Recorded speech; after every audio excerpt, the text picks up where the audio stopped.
Chloe was not always Miss Declutter. You can teach a Don't. a middle-aged, not even middle-aged. I thought we could talk a little bit about our decluttering journey. Did you know what was going on when I first started decluttering stuff? Like, what do you remember? I think I remember it kind of started with like watching some of the shows on TV and YouTube channels that were like about not necessarily decluttering, but like kind of minimizing like your house, your condo, and Oh yeah, I've read about like I that read whole those deal, books. and like reading her books, like organizing the way that we're organizing stuff in our house. Before we had kids, we lived in a small like cottage style home, so it was it was like less area. Yeah, that's what I remember in the beginning, and then it kind of just like kept progressing, and as you do, you got deeper and deeper into the kind of minutia of it. Yeah.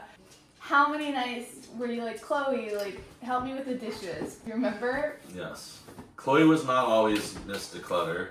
Or tidy. Ms. Declutter. Mrs. Declutter. She was more of the throw your stuff on a chair I and like still do that. let it build up until it was like a pile.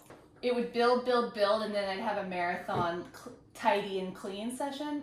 And I would get really like frustrated about that because I'd want you to be involved. Yeah. And we would spend like a Saturday, and it was like It felt like it was like 6 hours. Yeah, it was like Yeah. a whole day of cleaning. Do we ever do that anymore? I No, just thought we no. never spend like I will spend like 2 hours and I'll like cleaning and I'll get like deep. Yeah. But it would take hours once a week. It felt like. The worst was when you're in her apartment in Hawaii. I totally forgot how much of like I lived with a roommate, and when our boyfriends were coming to visit, boyfriend now husband, we would have a whole day clean of the house. Both of our efforts for like 6 hours listening to iration to get ready. My whole life has been like this. Like I never really learned how to upkeep a home, like the things that tidy people were doing all the time. I didn't know. I learned this as an adult, and I learned it 5 years ago. So the point is, if you are overwhelmed with your home, there's a lot of hope for you. If I can figure this out. You can teach a Don't. a middle-aged, not even middle-aged. You can teach a dog new tricks. Okay. And not even a dog. I mean, it's like, I shouldn't have even done that. You can always keep learning no matter how old you are. You can keep learning. Or where you are in your life. It's fighting that feeling where it feels overwhelming. Just get upset or get, frustrated with it, and then it's like you end up, that like energy like kind of emanates throughout the whole relationship and the way that you're interacting with everybody and your kids and whatever. And so just trying to prevent that situation from happening altogether, giving yourself as many skills and kind of tools to avoid ever feeling overwhelmed in your house. For me, I always wanted my house to be so peaceful, and then when having kids, it's like all I wanted was it not to make my anxiety worse. Like at the end of the night, I still have it. Like I'll be sitting on the chair and I'm trying to relax, and there's stuff on the floor that the kids have left out, and my eyes just bounce around. Do you have that? No. The only thing that really bothers me is when I would see the kitchen piled up. Like that was like when I would come in the kitchen at the end of the night, and if I see it piled up in there, I can't like. That was like gross to you. There's something about a kitchen sink that kind of grosses me out just in general, and it's like the longer you leave it there, like the kind of grosser it gets to me. And so like at night, I just like I have to get. It's like one of those things that I feel like I need to get it dealt with in our house before we go to bed. Because if you just go to bed and you wake up and you come out here and you see that, it's just like.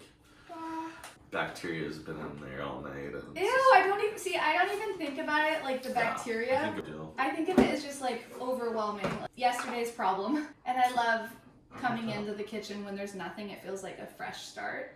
On my Instagram, I basically have a documentation of my journey of doing the dishes every night. We've been doing the dishes definitely over a year. So that is doing the dishes on a daily basis. For me, it's at nighttime. And then have I fallen off the wagon? Yes.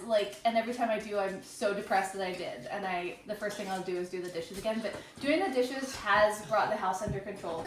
Do you miss having all the appliances out? Like you have to get the blender out every time you make a smoothie? No, it doesn't bother me. It's because the one thing is that there's this place for it. I think that's like the blender is in a drawer. Pull it out, pop it on the counter. It's close. It's close enough to where the kitchen's small, galley style. So it's like you can just pop it out, boom, boom, boom, and then it's easy. I mean, if you were like jamming it in some tight situation every time, it would be horrible. Yeah, and it's just a routine. It's just like getting used to it. It's when you make the coffee, it's like just pulling the coffee grinder out of the cabinet and plugging it in, as opposed to just having it out there all the time, Because clutter attracts clutter.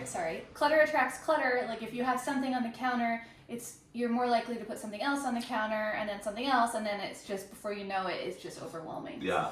So we have like a resettable kitchen. If your countertops are empty and then you put something on it, it's way more noticeable. Like, oh my God, there's a piece of mail on it, or there's a dish or a glass, or whatever it is. Any regrets from our decluttering experience? No regrets. What about things that we've given away? Is there anything that comes to mind that you miss? Comes to mind? Not really. What do you remember that we gave away that you even remember? Nothing. You don't remember any of the things? I mean, you may have gotten rid of like a ball or something that I wanted, like a football or no, it was it's still there, the basketball. You and Anna made me take it out. It was a basketball. That's all you remember of the thousands of things? I mean, maybe the food processor. Oh, that was a recent one. We didn't have a place to store it. What were you going to use it for? Making a pie crust for Thanksgiving. The key lime pie that you made for Thanksgiving? Yeah, but you don't need it, but it's like, it's just one of those things where it's like you use it like once a year or like twice a year. But you made the key lime pie without it, yeah. Yeah, well, I just hand crush the graham cracker crust. Mm-hmm. Like, that's where the kitchen can go wild. Like, you have a garlic press, you have all these different slicers, you have all these different things, gadgets that you can use that clutter up your drawers. You use them once a year. And then really, you can use a knife, or you can figure it out, because humans are innovative. If you have a giant U-shaped kitchen and you have a ton of storage, a big part of your life is baking or cooking or doing like hosting big parties, like, then I get it. If you're like us, where it's like we're mostly cooking simple like dishes for kids and adults at the same time. I don't do the cooking in this house.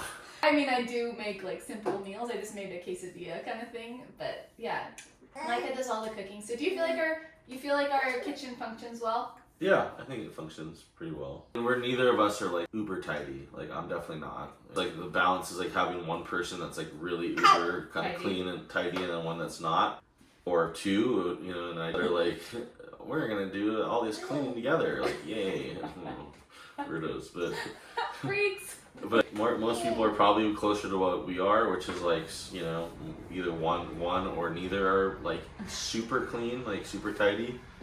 So it's good to have strategies. I think that's what it's about, is like you have these strategies, a plan and a technique to like get through those things and to get over those kind of hurdles which are, you find yourself, which is, taking it there now, which is, crucial. Doing the dishes. The kitchen looks like messy and feels like wild or dirty.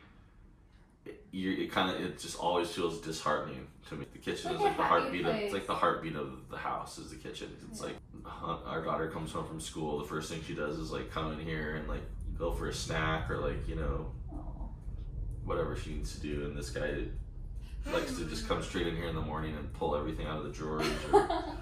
Do you think our kids are learning routines around tidying and cleaning? Hard to tell. He's 15 months old, so literally his entire life is doing the opposite of that. What about Hannah? Hannah definitely. She gets it. She knows what like a 5-minute pickup is. She knows what she knows. She likes watching decluttering videos. I think it's just more about spending time with mom, but it's like, yeah, she's into it. She gets it. I think that's, if you just make it part of like your routine as a kid and your family, like things that your family does, then you're giving them those skills and you're giving them those routines for when they get older, and it doesn't feel like a chore. Hey. So much guacamole on you. I know, it's so gross. We're gonna go wash off Avocado Boy, and I hope you all have a good day, and talk to you soon for the next video.